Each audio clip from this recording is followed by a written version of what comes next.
To Mrs. Saville, England, St. Petersburg, December 11th, 1700.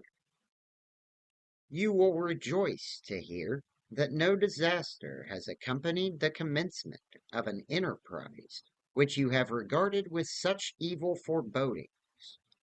I arrived here yesterday, and my first task is to assure my dear sister of my welfare and increasing confidence in the success of my undertaking. I am already far north of London, and as I walk in the streets of Petersburg, I feel a cold northern breeze play upon my cheeks, which braces my nerves and fills me with delight. Do you understand this feeling? This breeze, which has traveled from the regions towards which I am advancing, gives me a foretaste of those icy climes, inspirited by this wind of promise. My daydreams become more fervent and vivid. I try in vain to be persuaded that the pole is the seat of frost and desolation. It ever presents itself to my imagination as the region of beauty and delight.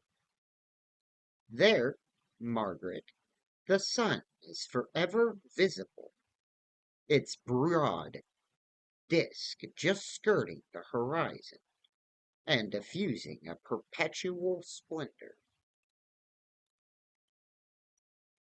There, for with your leave, my sister, I will put some trust in preceding navigators. There, snow and frost are banished, and sailing over a calm sea, we may be wafted to a land surpassing in wonders and in beauty every region hitherto discovered on the habitable globe. Its productions and features may be without example, as the phenomena of the heavenly bodies undoubtedly are in those undiscoverable solitudes. What may be expected in a country of eternal lights, I may there discover the wondrous power which attracts the needle, and may regulate a thousand celestial observations that require only this voyage to render their seeming eccentricities consistent forever. I shall satiate my ardent curiosity with the sight of a part of the world never before visited, and may tread a land never before imprinted by the foot of man.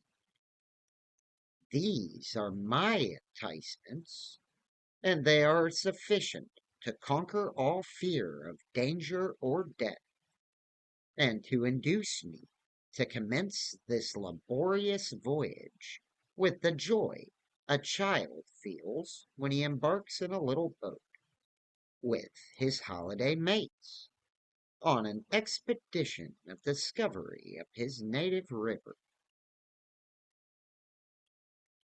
But supposing all these conjectures to be false, you cannot contest the inestimable benefit which I shall confer on all mankind to the last generation by discovering a passage near the pole to those countries to reach which at present so many months are requisite, or by ascertaining the secret of the magnet, which, if at all possible, can only be effected by an undertaking such as mine. These reflections have dispelled the agitation with which I began my letter, and I feel my heart glow with an enthusiasm which elevates me to heaven.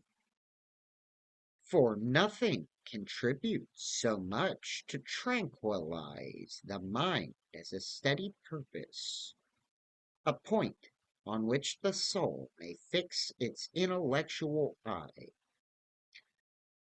This expedition has been the favorite dream of my early years.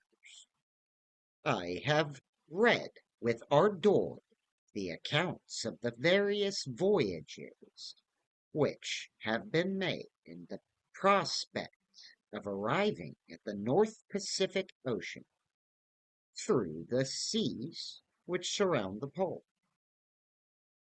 You may remember that a history of all the voyages made for purposes of discovery composed the whole of our good Uncle Thomas's library. My education was neglected, yet I was passionately fond of reading. These volumes were my study, day and night, and my familiarity with them increased. That regret which I had felt as a child on learning that my father's dying injunction had forbidden my uncle to allow me to embark in a seafaring life.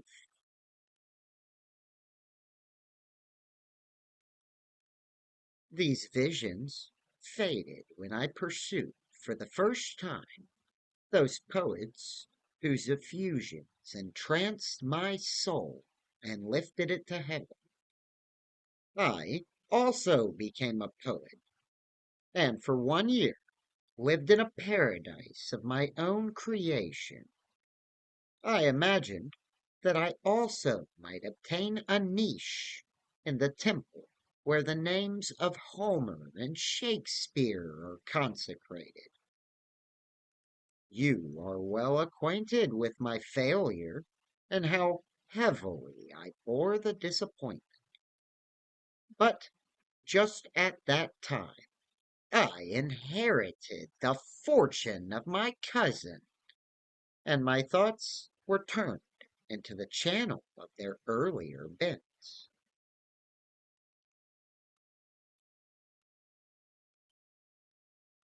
6 years have passed since I resolved on my present undertaking.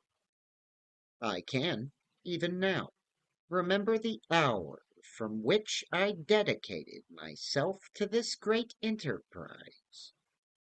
I commenced by injuring my body to hardship.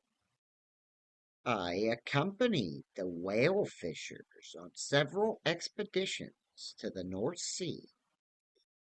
I voluntarily endured cold, famine, thirst, and want of sleep.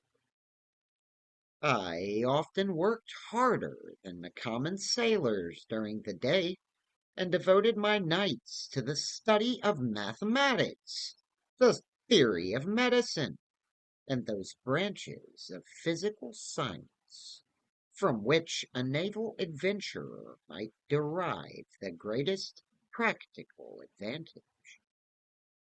Twice I actually hired myself as an undermate in a Greenland whaler, and acquitted myself to admiration. I must own I felt a little proud when my captain offered me the second dignity in the vessel, and entreated me to remain with the greatest earnestness. So valuable did he consider my services.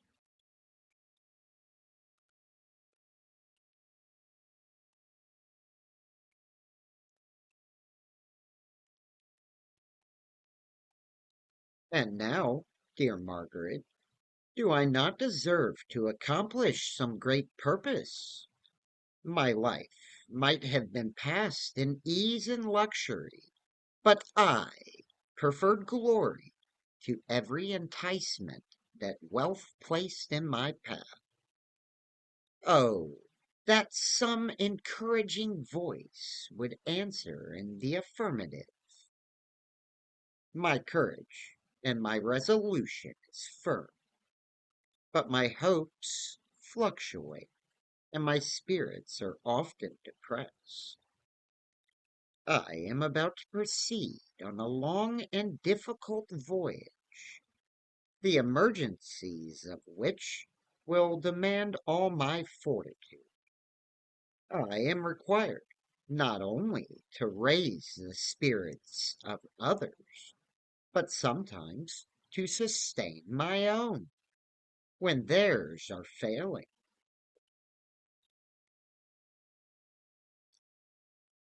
This is the most favorable period for traveling in Russia. They fly quickly over the snow in their sledges. The motion is pleasant, and in my opinion, far more agreeable than that of an English stagecoach. The cold is not excessive if you are wrapped in furs, a dress which I have already adopted, for there is a great difference between walking the deck and remaining seated, motionless for hours, when no exercise prevents the blood from actually freezing in your veins. I have no ambition to lose my life on the post road between St. Petersburg and Archangel. I shall depart for the latter town in a fortnight or 3 weeks, and my intention is to hire a ship there, which can easily be done by paying the insurance for the owner, and to engage as many sailors as I think necessary among those who are accustomed to whale fishing. I do not intend to sail until the month of June. And when shall I return? Ah, dear sister, how can I answer this question? If I succeed, many, many months, perhaps years, will pass before you and I may meet. If I fail, you will see me again soon or never. Farewell, my dear, excellent Margaret. Heaven shower down blessings on you, and save me, that I may again and again testify my gratitude for all your love and kindness. Your affectionate brother, R. Walton. Okay, thank you all so very much for watching the video. That is letter 1 to the modern Prometheus. Anyway, I'll see you next time.